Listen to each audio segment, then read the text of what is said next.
But to see the growth over the years and then to see us then enter into different parts here of the Middle East, that's been amazing to see. And we're always so welcomed over here. The weather's fantastic, the food is great, the hospitality is second to none. The experience for exploring the mangrove, it's something, is not only sport, it's like a part of meditation. If you're coming here, you can spot only the music of nature.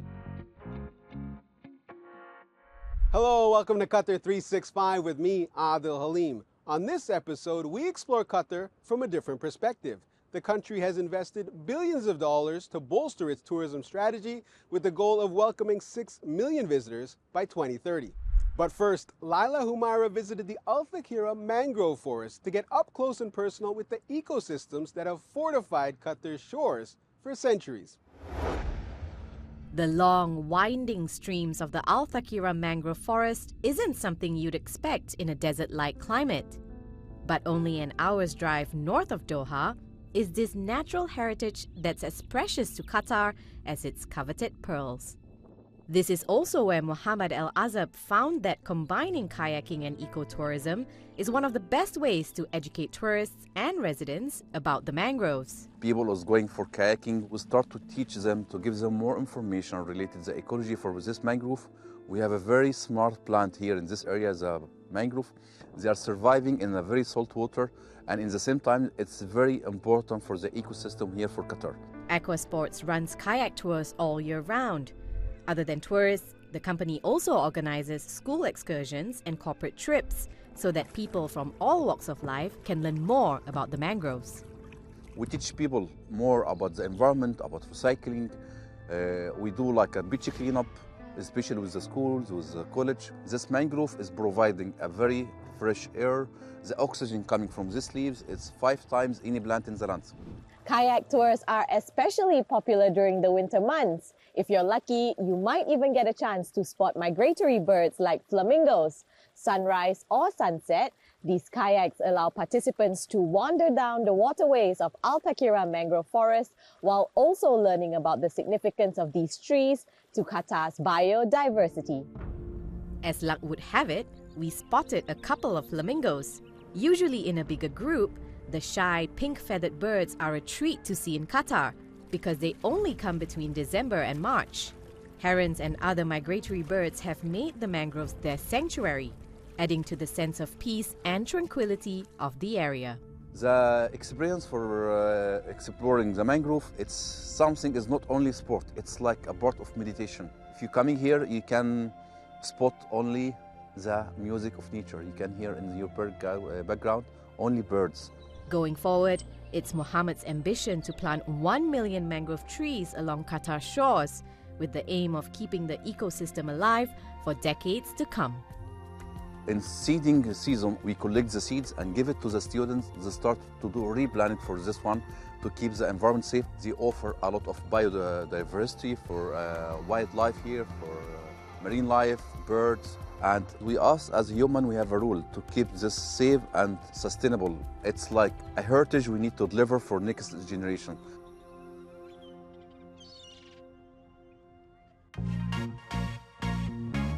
The thrill of high-level sports action is another major draw for visitors. 155,000 race fans flocked to the 3-day Formula One Qatar Grand Prix at the Lusail International Circuit.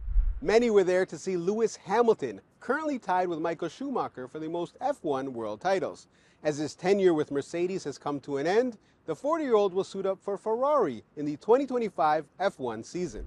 I caught up with Hamilton during his recent visit to Doha to look back at his time with the Silver Arrows, the hurdles he's overcome, and his surprising interest in space exploration. Lewis, welcome to Doha. We know you love fast cars, music, and fashion, but space? You recently just lived out a childhood dream of doing flight training for astronauts. Where did your fascination with space travel come from?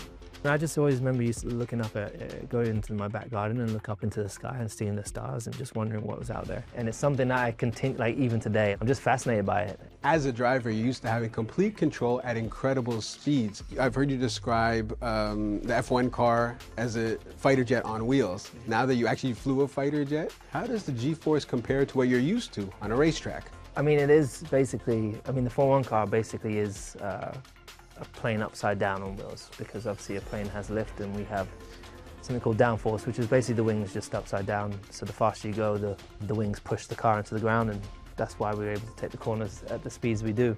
But we pull lateral and longitudinal G-force, but in the fighter jet you're pulling just vertical G, and that is something else, because the blood's like rushes. The more G you pull, the more it's harder to keep the blood in your pumping in the brain, and it's easy to pass out. So, and this experience was just phenomenal. Just everything I had ever dreamed of. You talked about you're ready for Top Gun 3 when they call you, right? I'm so ready. Yeah. As your partnership with Mercedes and Swiss luxury watch brand IWC comes to an end, you said this was a very difficult decision to come to. I imagine spending more than a decade, it kind of feels like leaving family. If you look back, what are some of your favorite memories and moments during your time with the Silver Arrows? I mean, it is 100% like leaving family, but I mean, I think I will always be a part of the family, because I mean, I've been with Mercedes since I was 13, so, and with IWC, I mean, we've been together 11 years, so we always have done great fun events. So for example, this video that you've seen, that was like the best one for sure we've done. A lot of people see the finished product that is Lewis Hamilton today, the GOAT to many, but you've overcome some incredible hurdles in your life. What are some of the hurdles you're most proud to have overcome, and what's the message to your fans who may be going through something similar? I think that's a really good question. I think some of the biggest hurdles are probably second guessing yourself, having doubts of whether or not you can do something when things get tough. So self-belief, I think, has been one of the most important things for me, is continue to have self-belief. And there's definitely been days where that's been challenged. But the thing that's got me to where I am is I continue to believe in my ability. So I was like, I'm going to make it. Whatever it is, I'm going to get in shape. I'm going to quit. I'm going to start eating healthy on Monday. Whatever it is, you know, like speaking those things into existence is always really helpful. Speaking of speaking things into existence, the F1 recently announced its new diversity and inclusion charter. Yeah. All 10 teams are in part F1, FIA. As someone who's been a lead voice on this, how confident are you that this will lead to real and positive change? Honestly, I'm so happy. It's been 3 years in the making to get Formula One to take that on. Look, growing up in a sport that has not been diverse and not been inclusive, you know, I see a lot of comments from people like, yeah, well, you want the best people, and yeah, but if you define what is the best person, you know, it shouldn't matter what your socioeconomic background is. It shouldn't matter what your gender is or what the color of your skin is, where you're from.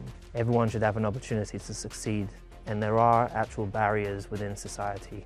So to see that all the teams are now engaged in Formula One, the FIA, yeah, I'm so proud. You're here for the Qatar Grand Prix. There are a few stops in the Gulf region, Bahrain, Saudi, UAE. How have you seen the sport grow in this region during the course of your career? I mean, it's been pretty impressive to see the growth, and then to see us then enter into different parts here of the Middle East, and also to see the place grow.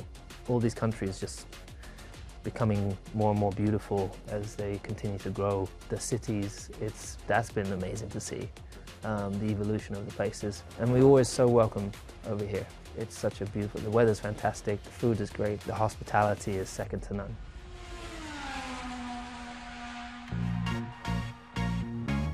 Qatar is not just a destination for its sporting events and beautiful ecosystems. Tourists also travel here for beauty of a different kind. Joanna Hoos explores why visitors at the Korean Medical Center in Lusail travel from far and wide in pursuit of the perfect complexion. Whether it's the hydrothermal baths of the Zula Wellness Resort or the sound baths in our habitat's Rasa Brook, Qatar is establishing itself as a tourism destination with plenty of holistic health services on offer. The recently opened Korean Medical Center offers non-invasive skincare treatments inspired by South Korea, a country where exfoliating and moisturizing has been elevated from a mundane morning task to an art form and $1 billion industry. We have good like a cosmetic industry in Korea, from the long time ago, and then means that the Koreans easy to get good quality product with affordable price. That means that even the young generation easy to get that product and use that product from early age. After something like after we get some like a K-drama or K-movie something, and then that Korean beauty is get popular in the world. I'm at the Korean Medical Center to find out firsthand if Korean skincare lives up to the hype. KMC is the first of its kind Korean healthcare facility in the region, offering a wide variety of treatments for those in search of rejuvenation and what the center calls harmony of mind, body and soul. Now, clients come from Qatar and beyond, all hoping, like me, to walk out feeling a little fresher. And maybe a little more glowing. So the KMC, we are so proud. It's like a first Korean medical facility in the Middle East. So some of the customers, patients come from the UAE and Saudi Arabia and even Kazakhstan and Russia, so to meet us. The treatments I'm trying today are all about achieving so-called glass skin, a non-invasive Korean skincare trend that has gone viral around the world. So glass skin means they have a very clean and clear skin and the glowing. So we have several steps to make that Korean glass skin. So we do some explorating and then we can do some improve their skin texture, look like a glowing. We also can proceed some hydrofacial for a maintenance. Well, that was certainly a new experience for me. Let's see if this evening I'm actually glowing and a bit closer to achieving that sought-after Korean glass skin that tourists travel here for. Whether in support of conservation efforts, adrenaline-pumping sports, or just a little beauty boost, the country is diversifying its offerings in an effort to hit that target of 6 million tourists by 2030. We hope you enjoyed exploring some of them with us, but that's all the time we have for now. For more, check out Euronews.com and connect with us through our hashtag. Thanks for watching, and we'll see you next time on Qatar 365.